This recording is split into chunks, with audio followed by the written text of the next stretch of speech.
Bibliophiles of the internet, my name is Adri and today I'm here to share my September wrap-up. Before I get into that, I did want to reiterate that helpful links are still down below, and one of those links will help you check your status as a voter in the US, so please do check that out, and if you're able, please do exercise your right to vote. I also did lots of cool stuff in September. I had my live show with Julian Winters, which was fantastic. That is fully captioned as well. For Booknet Fest, I did the Chisme Hour live show, I did the virtual queer meetup on Kathy's channel, and I was a panelist for the That's Enough Diversity panel, so all of those will be linked down below. For the Latinx Heritage Month Book Fest, I hosted a Latinx Kidlit panel called Children Read Too, and by the time you see this video, I will have also done a live show called Being Latinx Online. So once again, all of that will be included down below, and if you want to see my face in other places, you can check those out. Obviously, September was the first part of Latinx Heritage Month, so I read nothing but Own Voices Latinx books, and to that end, I'm going to jump right in with the first book I read, which was Cemetery Boys by Aiden Thomas, and I listened to the audiobook read by Avi Roque. I recently made an official 5 Reasons to Read video for Cemetery Boys, which I'm incredibly proud of. I also made the original book tag, did a reading vlog back in March, and did a virtual interview with Aiden, and all of that will be included downstairs as well. If you want to hear absolutely all my thoughts on Cemetery Boys, be sure to check that out. I will say that Avi Roque absolutely smashes the audiobook, and getting to experience the story being told to me really unlocked some new emotions, which I didn't know was possible going into it. It's a fucking fantastic book, full stop, but it's also a fantastic audiobook experience. After that, I read my arc of Miss Meteor by Taylor K. Mejia and Anna Marie McLemore, which came out from Harper Teen on September 22nd. I'm not going to talk much about this one here either because I also made a 5 Reasons to Read video all about it. I absolutely loved it, and once again, if you want to hear me gush about queer joy, magic, and found family, that video will also be down below for you to watch if you would like. The first book I do want to talk about is an arc that was graciously sent to me by HarperCollins for a comic called Fantastic Tales of Nothing by Alejandra Green and Fanny Rodriguez. I believe this is slated for November 17th. It's an Own Voices, all-ages fantasy comic set in this Latinx-inspired world called Nothing, where there's humans and creatures called Vulcan who can shapeshift. The story follows Nathan, who's on the run when he meets this non-binary person who is neither human nor Vulcan, and they both find themselves being hunted by Vulcan mercenaries while Nathan learns that he possesses mysterious and powerful magic. Content warnings for instances of misgendering, allusions to disownment, some allusions to death, and some thematic violence. Overall, I would say this is a really fun and cute fantasy adventure comic. It has a lot of heart and really leans into that ragtag team of misfits have to save the world trope, and also employs the found family dynamic, which I really enjoy, and I have to say the art is stunning, just fantastic work.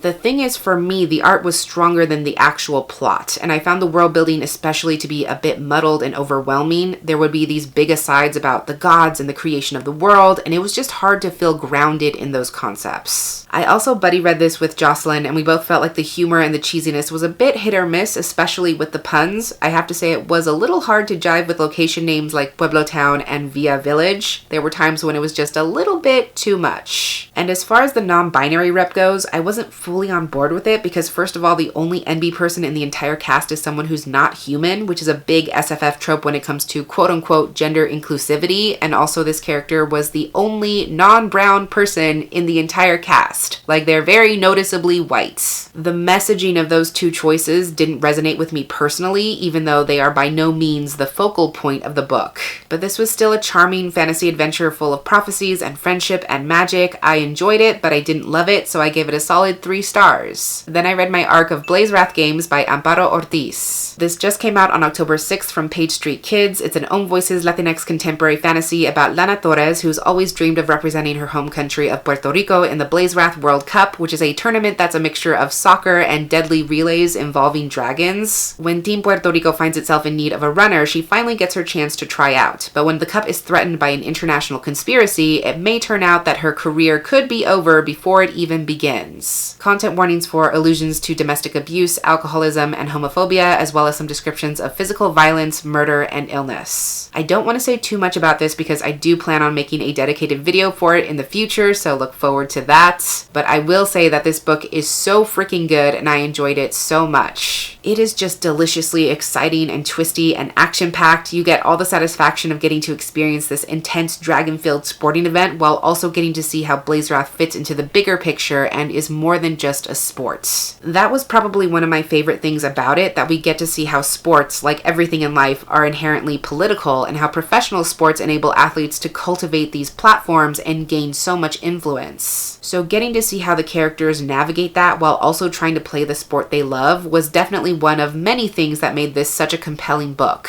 Like I said, you will hear more about it from me in the future, but if you're looking for an epic, badass contemporary fantasy that has Puerto Rican culture, found family, friendship, dragons, and mystery, this is it. After that, I listened to Where We Go From Here by Lucas Rocha, translated by Larissa Elena, read by Anthony Lee Medina, Luis Selgas, and Cristian Barillas. If you recognize that last name, it's because he read The House of Impossible Beauties and fucking killed it. This was actually recommended to me by Matthew. It's translated from Portuguese, and it's an Own Voices queer Latinx contemporary story set in Brazil, and it's about Ian, who's just been diagnosed with HIV, Victor, who just tested negative, and Enrique, who's been living with HIV for years. And the three of them are brought together by one fateful trip to an HIV clinic. So it's about how the three of them process these diagnoses, unpack their baggage with HIV, and how they try to support each other whether they have HIV or not. Content warnings for online harassment, public release of status information without consent, public outing, homophobia and homophobic slurs, anti-HIV sentiments, and allusions to parental disownment. This is one of those stories that's very easy to get into. It's deeply emotional, you're very close to each and every character, and you really gain an intimate understanding of their insecurities and their fears. What I appreciate most about this story is that it seeks to destigmatize the diagnosis of HIV, and getting to see these three characters who are at three very different points in their journeys really emphasizes how HIV is not a plague or a death sentence. The story really made me think about how even now, so much of how we understand, parse, and discuss HIV comes from the past, and this story makes you think about what it's like living with HIV in contemporary society and why exactly does that stigma persist. I think a lot of it comes from lack of education, but it's also rooted in homophobia because HIV is still seen as the gay disease. So I appreciate how the story seeks to educate even on a medical and scientific level, but there's also that emotional exploration, especially within one of the characters, Victor, who is very much working through his own prejudices and biases. There's really beautiful moments of connection and friendship in the story, and I just love how these three strangers kind of form their own community and reach out to help each other while also learning how to ask for help themselves. My only two critiques were that peripheral mentions of HIV came up kind of inorganically in the story, like one of the characters would be at a bar with his friends and the conversation would just happen to turn to HIV, which seemed kind of random, and also the climax of the story felt a bit too cautionary tale for my taste. But I still very much enjoyed this. It's informative, hard-hitting, and emotional, but also fun and joyful and hopeful, so I gave it 4 stars. Then I read my arc of Lupe Wong Won't Dance by Donna Barba Higuera. This came out on September 8th from Levine Querido. It's an Own Voices Latinx middle grade story about Lupe Wong, who is Mexican and Chinese. Lupe's dream is to be the first ever female pitcher in Major League Baseball, and if she wants to meet her favorite Major League pitcher, who is also Mexican and Chinese, she has to get straight A's in all her classes. Normally, this wouldn't be a problem, but that was before Lupe's grade in PE would be decided by how well she can square dance. Content warnings for bullying, incurred racism, and racist comments, brief descriptions of vomit and physical injury, as well as exploration of grief and parental loss. This book is absolutely fantastic. One thing I noticed right away was the strength and clarity of Lupe's voice. The writing is so distinctive and personable, and you're able to latch onto Lupe's voice from the very first page. She's also someone who's very determined, independent, extremely opinionated, and she is also kind of an activist, which is why her first instinct is to petition and argue that square dancing is impractical and unethical, which obviously does not work.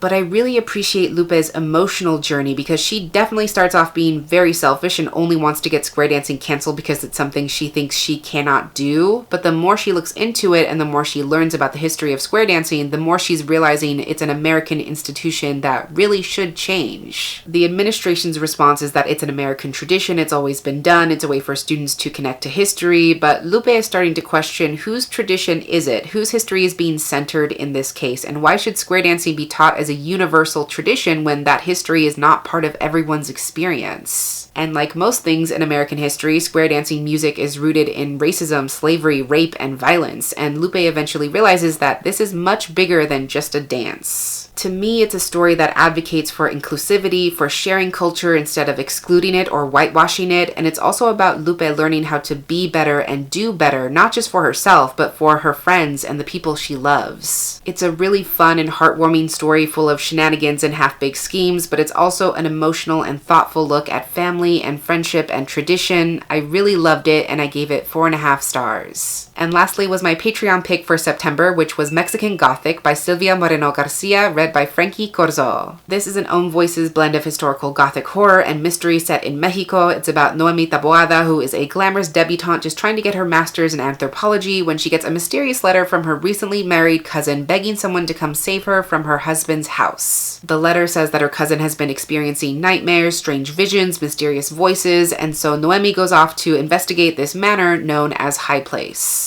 Content warnings for mild body horror related to rashes, mushrooms, bees, and pustules, instances of physical assault, sexual assault, and attempted rape, instances of gaslighting and manipulation, some descriptions of childbirth, incurred notions of racial supremacy, sexism, allusions to the abuse and murder of indigenous peoples, allusions to cannibalism, infanticide, and incest, as well as graphic violence. This is one of those books that starts off as a slow burn and quickly turns into a roaring boil. It is a lot. It's very dark and twisted, but I personally don't see it as being gratuitous, which is the case for many horror books. So the entire premise is that something is deeply wrong with this house, and Noemi is trying to figure out exactly what that is. And while she learns more about the house and the family, she realizes this is an English family that has transplanted itself in Mexico and used Mexicans and indigenous Mexicans to not only literally mine their fortune, but to actually build the house. That was something that profoundly struck me about the story, because a lot of those workers died from mysterious illnesses, and so there is an evil in this house, partly because it is a house built on Mexican bones, Mexican bodies, and Mexican lives. And it's not only that this English family literally colonized the land and the people, but that they've gone to such extreme lengths, which I will not spoil, to protect and even strengthen their whiteness. That thread is woven in from the very beginning when Noemi finds all these books about eugenics and the way the Doyle family looks down on her and her cousin and even the local townsfolk.